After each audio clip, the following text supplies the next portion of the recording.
स्वागत है आप सभी का। दोस्तों संख्याएं चल रही थी, मैथमेटिक्स का टॉपिक क्या संख्याएं, आज उसी का पार्ट 2 है। मैंने पिछली वीडियो में कुछ आपको फार्मूले बताया था, किस किस तरह से प्रश्न आते हैं, ऐसे 5-6 प्रकार आपको बताया था। आज उसी तरह से मैं 2-3 प्रकार आपके लिए और लेके आया हूँ। ठीक है दोस्तों। तो दोस्तों जब आपको प्रश्न कुछ इस तरह से आए कि किसी संख्या का योग इतना है और किसी संख्या का अंतर इतना है, तो आप उस संख्या को, उन संख्याओं का बताइए या उन संख्याओं में बड़ी संख्या क्या होगी ये आप बताइए। ठीक है, कैसे कि दो संख्याओं का योग 46 है। दो संख्याओं का योग कैसा है? 46 है। उनका अंतर 14 है। संख्याएं ज्ञात कीजिए। ठीक है,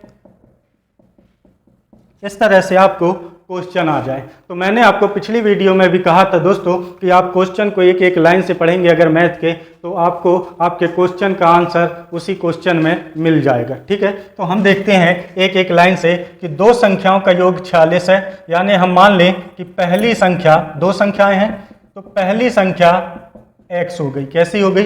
x हो गई। दूसरी संख्या हम मान लें कि y है। अब आते हैं हम प्रश्न में कि दो संख्याओं का योग 46 है, यानी x y का योग है 46। ठीक है, x और y का योग है 46।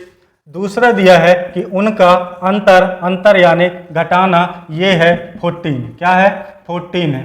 ठीक है दोस्तों, तो इस तरह से हमने दोनों समीकरणों को बना लिया। क्या किया हमने? दोनों समीकरणों को बना लिया। ठीक है, अब हम क्या किए कि यहाँ पे लगाए विलोपन विधि। क्या लगाए हम? विलोपन विधि। विलोपन विधि में क्या होता है दोस्तों कि जिस तरह से यहाँ दो चर दिए हैं, तो इन दोनों चरों में से कोई एक को हम क्या कर लेते हैं? बराबर कर लेते हैं। कोई एक को हम बराबर कर लेते हैं। कब? अगर वो बराबर नहीं है। और जब हम बराबर कर लेते हैं तो फिर उसमें प्लस और माइनस लगाकर हम काट देते हैं। कैसे? जैसे अभी आप देखेंगे तो यहाँ क्या लिखा है? 1x + 1y, 1x - 1y। यानी अभी यहाँ दोनों ही चर क्या हैं? समान हैं। दोनों ही चर क्या हैं? समान है। तो यहाँ हमको बराबर करने की आवश्यकता नहीं है। हम सीधे क्या लगाएंगे? विलोपन। हम सीधे क्या लगाएंगे? विलोपन। तो आप देखेंगे दोस्तों कि यहाँ क्या है? प्लस और माइनस है। प्लस और माइनस है, तो आप इसको सीधा काट देंगे तो y में से y कटा तो क्या? 0 आया। ठीक है, और x और x जुड़ गए तो क्या हुआ? 2x। x और x जुड़ गए तो क्या हुआ? 2x। ठीक है, जब आपको इस तरह से प्लस और माइनस मिल जाता है, आप सीधे सीधे सॉल्व करते हैं। जबकि अगर यहाँ भी प्लस होता तब आप यहाँ या तो माइनस लेते या यहाँ माइनस या यहाँ माइनस। इस तरह से आपको चेंज करना रहता है साइन। लेकिन अगर आपको सीधा सीधा पका पकाया मिल गया तो आप क्या करिए? सीधे सीधे अप्लाई करिए। y से y काट दीजिए, इन दोनों को जोड़िए तो क्या आया? 2x। इन दोनों को जोड़ेंगे तो क्या आया? 60। क्या आया? 60।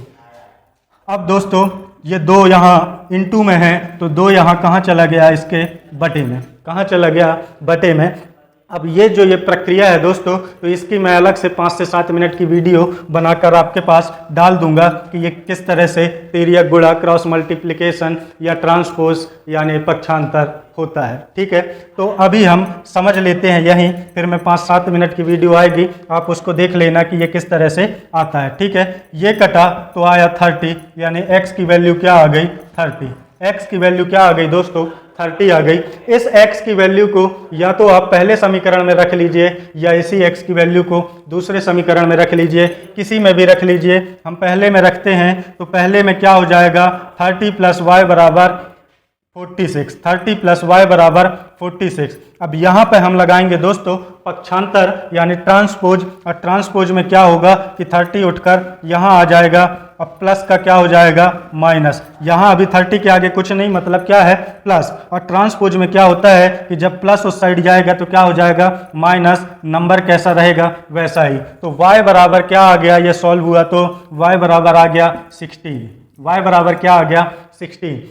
तो दोस्तों अब देखेंगे आप किसी भी समीकरण में रख के कि हमारा आंसर सही है कि नहीं। तो 30 रखे प्लस 16 रखे तो 30 और 16 कितना होता है? 46। कितना होता है 46, यानी लेफ्ट हैंड साइड बराबर राइट हैंड साइड। नीचे वाले समीकरण में रख के देखिए तो 30 माइनस 16 कितना आता है 14, यानी लेफ्ट हैंड साइड बराबर राइट हैंड साइड। तो जब आपको इस तरह से क्वेश्चन आएंगे, आपको यहाँ गुणा में भी कुछ दिया रह सकता है, जैसे यहाँ लिखा है कि उनका अंतर इतना है, तो आपको कभी सवाल में लिखा आ सकता है कि उनका गुणनफल इतना है। ठीक है, तो आप इसी तरह से समीकरण बनाएंगे और उसको क्या कर देंगे, सॉल्व कर देंगे। ठीक है, अभी मैं आपको बता रहा हूँ कि क्वेश्चन कितने तरीके से आते हैं। ठीक है, उनके अनुसार आपको एक एक में समझाते चल रहा हूँ। ठीक है, फिर हम जब क्वेश्चन की सीरीज सॉल्व करेंगे तब गुणनफल वाला भी सॉल्व करेंगे और ऐसे अंतर वाले भी सॉल्व करेंगे। ठीक है, तो अभी आपको क्या समझना है, अभी आपको समझना है दोस्तों कि किस किस तरह से सवाल आते हैं, किस किस तरह से सवाल आते हैं। ठीक है दोस्तों, फिर एक प्रक्रिया है भाग पर आधारित प्रश्न। भाग पर आधारित प्रश्न। ठीक है दोस्तों, तो भाग पर आधारित प्रश्न सॉल्व करने से पहले आप जान लीजिए दोस्तों कि भाग का निशान ऐसे बनता है और यहाँ होता है भाजक। क्या होता है यहाँ, भाजक। यहाँ होता है भाज्य, यहाँ होता है भागफल, और यहाँ जो बचता है इसको हम कहते हैं शेषफल। क्या कहते हैं, शेषफल। ठीक है दोस्तों, और इसका एक फार्मूला होता है कि अगर आप इन दोनों का मल्टीप्लाई और फिर इसमें ये शेषफल जोड़ देते हैं तो आपका क्या आता है, भाज्य। यानी भाज्य बराबर क्या होता है, भाजक प्लस भागफल प्लस ये इंटू प्लस शेषफल, प्लस शेषफल। ये होता है भाज्य बराबर भाजक इंटू भागफल प्लस शेषफल। अब प्रश्न कैसे पूछा जाएगा दोस्तों, तो प्रश्न आपसे पूछा जा सकता है कि 1265 में किस संख्या का भाग दें, भाग दें, किस संख्या का भाग दें कि शेषफल 5 तथा भागफल 84 आए। ठीक है दोस्तों, इस तरह से आपको प्रश्न आ सकता है। ठीक है, तो आप इसी फार्मूले के अनुसार चलिए और आप देखिए कि कैसे हम दो ही लाइनों में इसको सॉल्व करते हैं। ठीक है, तो भाज्य क्या दिया है यहाँ 1265। क्या दिया है भाज्य यहाँ 1265। ठीक है, 1265 भाज्य दिया है। भाजक आपको निकालना है, यानी आप उसको मान लीजिए x। भाजक आपको निकालना है यानी आप उसको मान लीजिए x। फिर भागफल आपको दिया है 84। भागफल आपको दिया है 84। फिर शेषफल की बात आती है तो शेषफल आपको दिया है 5।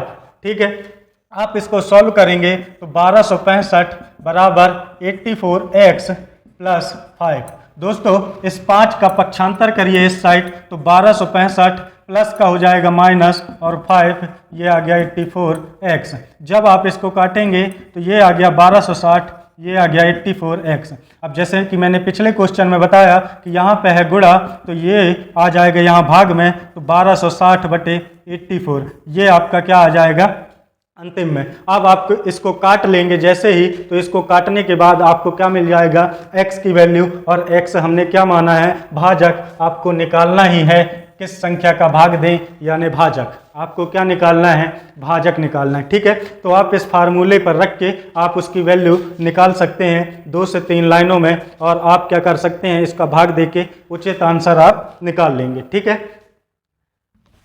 आगे चलते हैं, आगे देखते हैं एक और क्वेश्चन इसी तरह का। ठीक है, फार्मूला यही है। ठीक है, अब है कि एक संख्या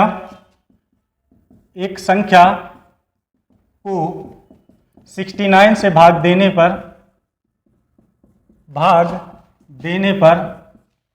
क्या होता है दोस्तों कि 69 से भाग देने पर 45 शेष बचता है। 45 शेष बचता है। इसी संख्या को, किस संख्या को, जो ये एक संख्या है, इसी संख्या को 23 से भाग देने पर कितना शेष बचेगा, कितना शेषफल बचेगा। ठीक है दोस्तों, ये आपका हो गया सवाल। ठीक है, इस सवाल को सॉल्व करने के लिए आप इसी फार्मूले का यूज करिए। कैसे? एक संख्या है, यानी वो संख्या हमको अभी नहीं पता है, यानी वो संख्या क्या हो गई दोस्तों? x हो गई। क्या हो गई? वो x हो गई। ठीक है, 69 से भाग देने पर, यानी भाजक आपको पता है 69। क्या है? 69। बोल रहा है कि 69 से भाग देने पर 45 शेष बचता है। क्या होता है? 45 शेष बचता है। ठीक है दोस्तों, 45 क्या होता है? शेष बचता है। आपको भागफल भी नहीं दिया गया है, भागफल भी नहीं दिया गया है। ठीक है दोस्तों, तो इसको समझने के लिए आप 2 लाइन में ये समझिए दोस्तों कि जैसे अगर मैं बोलता हूं कि एक संख्या को 2 से भाग देने पर एक शेषफल बचता है। क्या?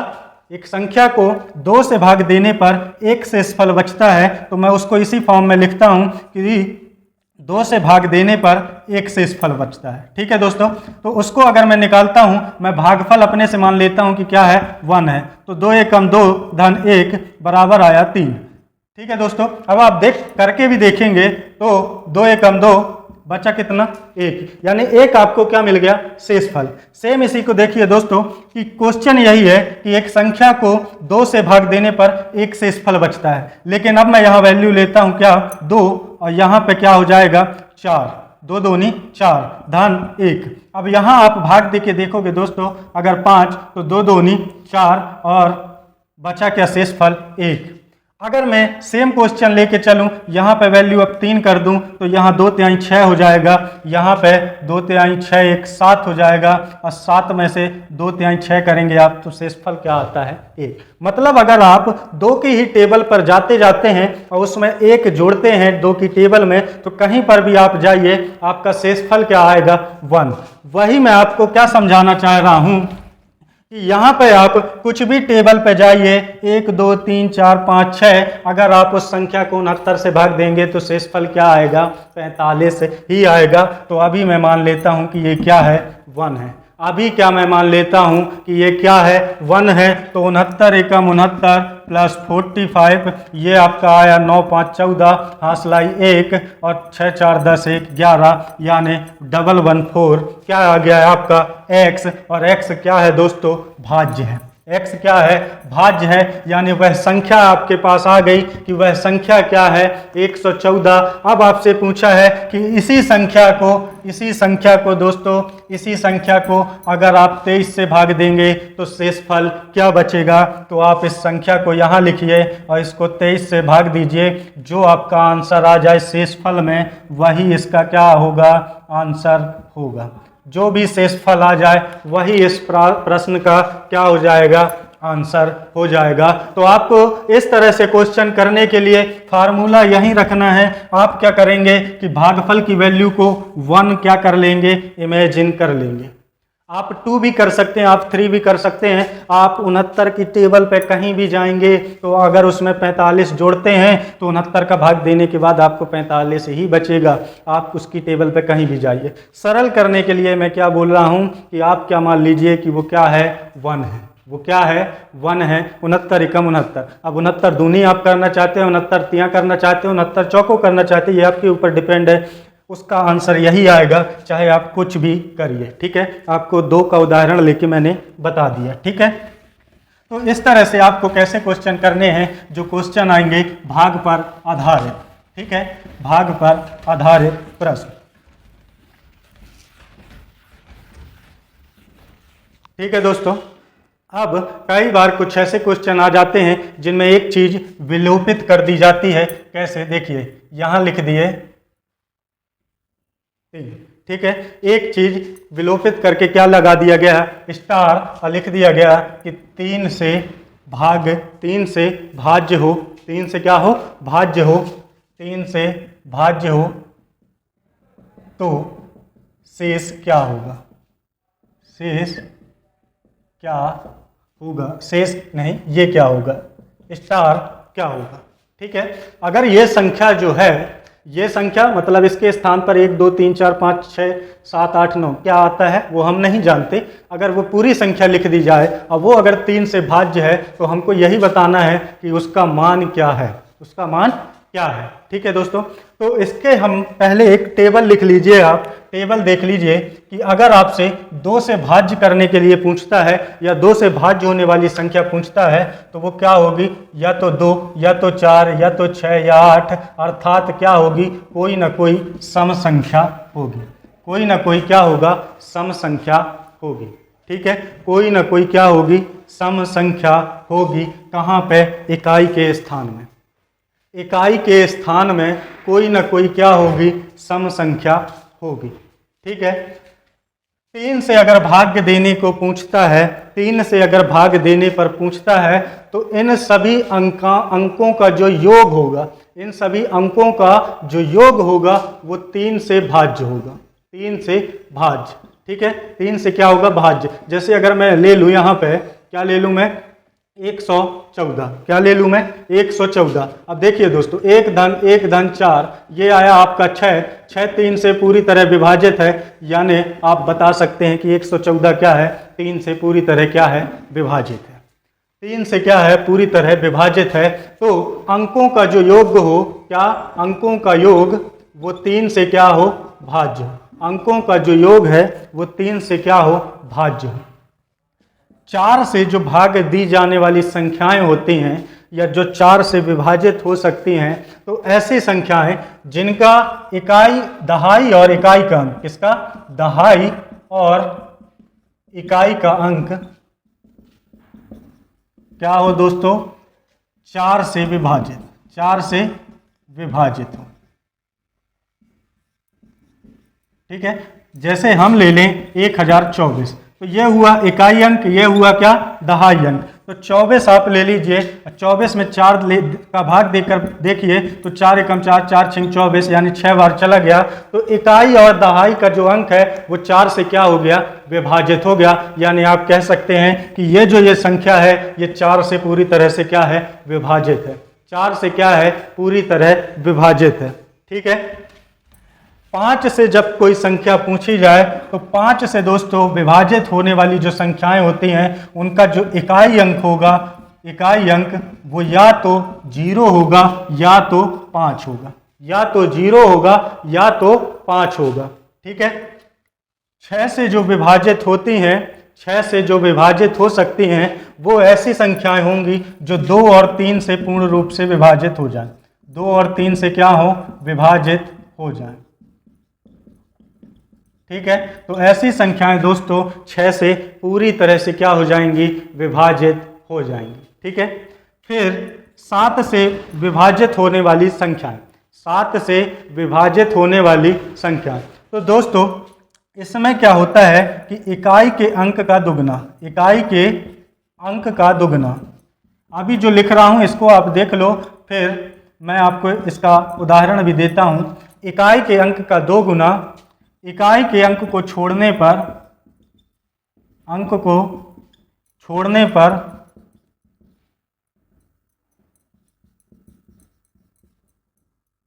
उस संख्या, जो बची संख्या है उस संख्या के अंतर के बराबर, अंतर के बराबर होगा। और उस नंबर को, जो अंतर आएगा ना, अंतर को 7 से भाग देने पर, अंतर को 7 से भाग देने पर पूर्ण रूप से विभाजित होगा,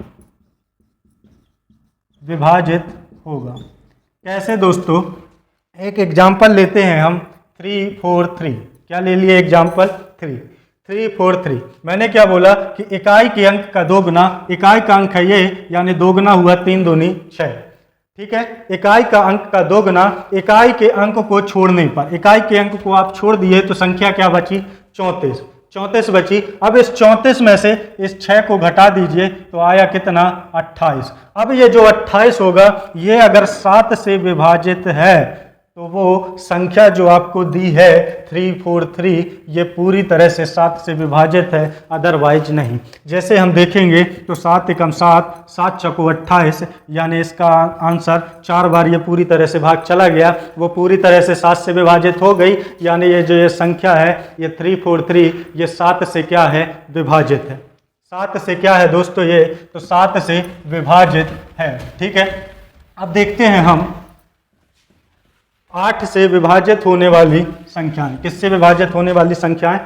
8 से विभाजित होने वाली संख्याएं। तो दोस्तों ऐसी संख्याएं जिनका सैकड़े, दहाई एवं इकाई तीनों अंक 8 से क्या हों? विभाजित हों। 8 से क्या हों?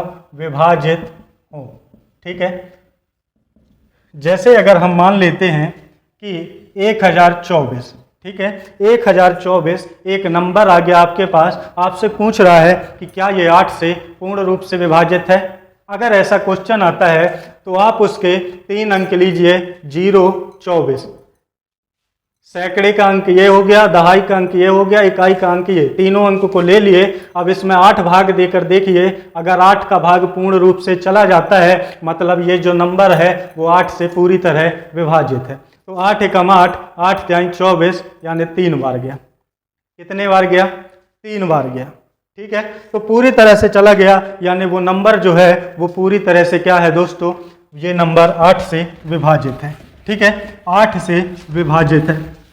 ठीक है, 9 से विभाजित होने वाली संख्याएं, 9 से विभाजित होने वाली संख्याएं। तो जब संख्या के अंकों का योग 9 से क्या हो? विभाजित हो। 9 से विभाजित हो। ठीक है, तब वो संख्याएं क्या होंगी? 9 से विभाज्य होंगी। ठीक है, जैसे हम 729 ले लें। क्या ले लें? 729। अब देखिए अंकों का योग 7 + 2 + 9 ये आया 18। 18 को 9 से भाग दीजिए, 2 बार गया, यानी आप कह सकते हैं कि जो 729 है वो 9 से क्या है? पूरी तरह से विभाजित है। वो 9 से क्या है? पूरी तरह से विभाजित है। ठीक है, आप सोच रहे होंगे कि इतनी बड़ी टेबल को याद कैसे रखेंगे, तो मैं अभी आपको ट्रिक बताता हूं, आप कैसे उस टेबल को याद कर सकते हैं। आप जरा इसको 11 तक देख लीजिए। ठीक है, 10 से विभाजित होने वाली संख्याएं दोस्तों, 10 से विभाजित होने वाली संख्याएं ऐसी होंगी जिनका जो इकाई अंक होगा वो क्या होगा? 0 होगा। इकाई अंक क्या होगा? 0 होगा। तभी वो संख्याएं क्या होंगी? 10 से विभाजित। जैसे 210, 330, कुछ भी आप लीजिए, अगर इकाई का अंक 0 है मतलब वो क्या है? 10 से पूरी तरह से विभाजित है। 10 से क्या है? पूरी तरह से विभाजित है। ठीक है, फिर एक संख्या आप लीजिए दोस्तों 11। तो 11 को सॉल्व करने के लिए दोस्तों, 11 को सॉल्व करने के लिए आपको क्या करना है कि जो भी संख्या आपको दी गई है, जैसे 1024 है मान लेते हैं। ठीक है, अगर इसके सम अंकों का योग, सम कौन कौन से हुए? एक ये, मतलब ये दूसरे नंबर पे आ रहा है, ये चौथे नंबर पर, और 2, 4, 6, 8, 10 इसी तरह से सम संख्याएं होती हैं। तो दूसरे नंबर का अंक, चौथे नंबर का अंक, ये इनका योग, क्या? इनका योग, और पहले अंक और दूसरे अंक, तीसरे अंक, इनका योग, ये कितना आया? 4, ये कितना आया? 7। अब इनका अंतर निकालिए, 7 में से 4।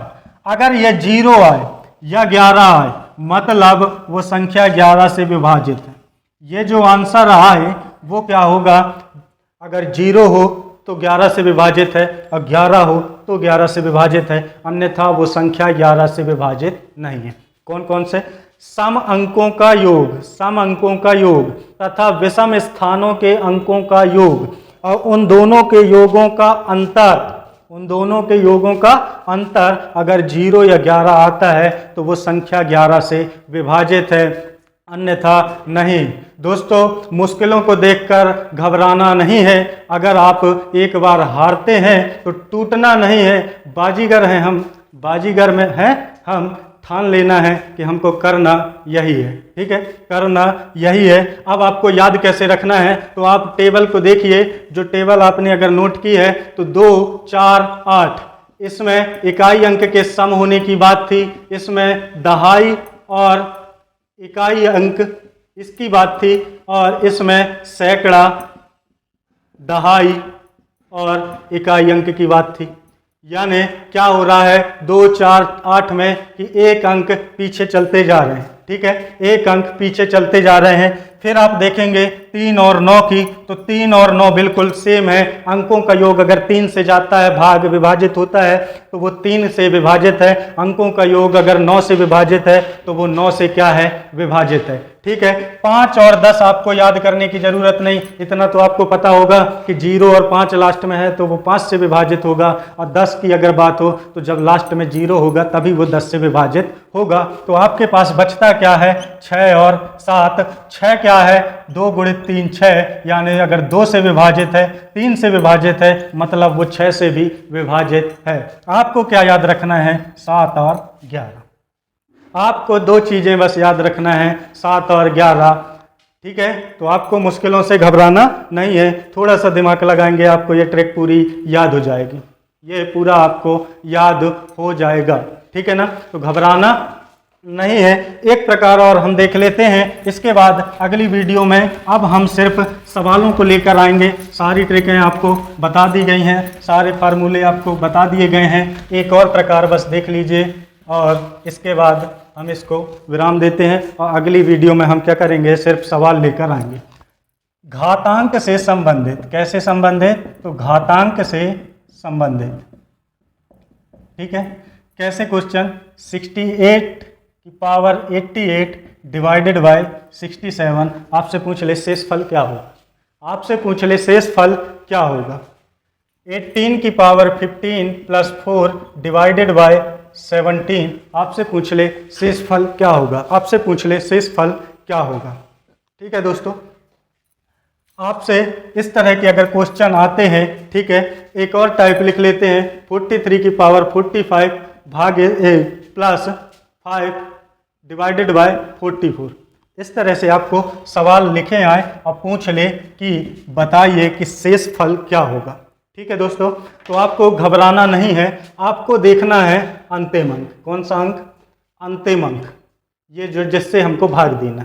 अगर ये अंक इससे छोटा है, जो जिसमें ये घात लगी है, इससे छोटा है, ठीक है, तो उसका एक अलग प्रक्रिया है। और अगर ये अंक इससे बड़ा है तो उसकी अलग प्रक्रिया है। कैसे है, हम इसको लेते हैं 18 की पावर 15 अपॉन 17। आपने देखा कि 18 से 17 क्या है, छोटा है। 18 से 17 क्या है, छोटा है। ठीक है, तो आप यहाँ पे क्या करेंगे, माइनस का निशान लगाएंगे। कैसा निशान लगाएंगे, माइनस का। अब आप 4 को ऐसे तोड़ना है, 4 को ऐसे तोड़ना है, मतलब 2 आपको ऐसी संख्याएं चूज करनी है। कैसी, जैसे आप गुणनखंड करते हैं ना, ऐसे ही आपको 2 संख्याएं चूज करनी है जिसको जोड़ने या घटाने पर क्या आ जाए, +4। जिसको जोड़ने या घटाने पर क्या आ जाए, +4। तो आप देखिए दोस्तों, 1 को ले लें और 5 को ले लें, अगर इन दोनों को हम घटा देते हैं तो आपको क्या मिलेगा दोस्तों, 4। मैंने कहा आपको 2 ऐसी संख्याएं चूज करनी है जिनको जोड़ने या घटाने पर क्या आ जाए, यही 4 आ जाए। आपने चूज कर लिया 1 और 5, लेकिन मैंने कहा कि प्लस आना चाहिए, +4। तब आपको एक चीज याद रखना है कि अगर छोटी संख्या में माइनस होगा तो +4 आएगा और यहाँ पे प्लस, यानी 5 में से 1 गया तो 4 आता है, और 1 से -5 जाता है तो -4। जो निशान बड़ी संख्या में होता है हम उसे लेते हैं। ठीक है, हमको चाहिए +4, यानी हम क्या लेंगे, -1 और +5। इसको लिख लीजिए आप इस तरह से, -1 + 5 हो गया, -1 + 5 आपका आंसर। आपसे शेषफल पूछा है ना, आप इसको उठाइए, लिख दीजिए शेषफल कितना, 5। आपको पूरा सॉल्व करने की जरूरत नहीं, बस इतना से आपका सॉल्व हो गया। अब आप चाहें तो कैलकुलेटर से करके देख सकते हैं, इसका आंसर कितना आएगा, 5 आएगा, एक ही लाइन में। बस आपको एक ऐसा नंबर चूज करना है जिसको जोड़ने या घटाने पर क्या आ जाए, 4 आ जाए। ठीक है, मैंने दोस्तों यहाँ पर ही माइनस लगाने क्यों बोला, क्योंकि मैं आपको बता दूं, अगर संख्या, ये वाली संख्या इससे छोटी है तो सदैव यहाँ माइनस आना चाहिए। ये जो निशान है ये माइनस आना चाहिए। कैसा आना चाहिए, माइनस आना चाहिए। ठीक है, एक और करके देखते हैं, ये वाला 43 की पावर 45 + 5 अपॉन 44। ये सवाल है आपके पास। आपने देखा कि यहाँ पे क्या है, बड़ा है 43 से 44 क्या है, बड़ा है। आपको कुछ नहीं करना, दो ऐसी संख्याएं चूज करना है जिनको जोड़ने पर, मैंने वहां अभी बात किया घटाने पर, यहां पे बात कर रहे हैं जोड़ने पर। तो 1 और 4 को जोड़िए दोस्तों, तो कितना आएगा, 4 1 5, 43 की पावर 45 प्लस 1 प्लस 4 अपॉन 44। ठीक है, ये आया आपके पास, ये आ गया आपके पास। आपने क्या लिख दिया, आपने क्या कर दिया, अब को भी आप 4 लिख दो और बोल दो कि शेषफल है। इसकी बात करते हैं हम 68 की पावर 88 अपॉन 67। ठीक है, अब दोस्तों यहाँ पे कोई ऐसी संख्या लिखी नहीं है जिसको हमको क्या करना था, तोड़ना था। हमको क्या करना था, तोड़ना था। अब ऐसी संख्या ही यहाँ नहीं दी गई है तो हम क्या सोचे और क्या नहीं। तो आप देखिए, हमने आपको एक चीज़ तो बता दी कि अगर ये छोटा है तो यहाँ क्या आना चाहिए, माइनस। तो दोस्तों अगर मैं 1 से 1 घटा दूं तो क्या 0 आएगा, मतलब वो सेम नंबर यही रहेगा, इसका कोई मतलब नहीं रहेगा। तो आप -1 + 1 करिए, एक में माइनस होगा ना, इसको इसी तरह से लिखेंगे 1 - 1। यहाँ क्या है, प्लस है, कुछ नहीं है तो क्या है, प्लस है, तो ये प्लस और ये माइनस। ठीक है, अगर अब यहाँ आपने किया, लिख दिया क्या, शेषफल 1, खत्म। तो होप दोस्तों आपको ये प्रक्रिया समझ में आ गई होगी, फार्मूले समझ में आ गए होंगे। अगली वीडियो में हम बहुत सारे 10 से 15 प्रश्न लेके आएंगे इसी से संबंधित, और उन प्रश्नों को सॉल्व करने के बाद हम अपनी गति को और तेज करेंगे। ठीक है, तो मिलते हैं अगली वीडियो में, तब तक के लिए अलविदा, धन्यवाद।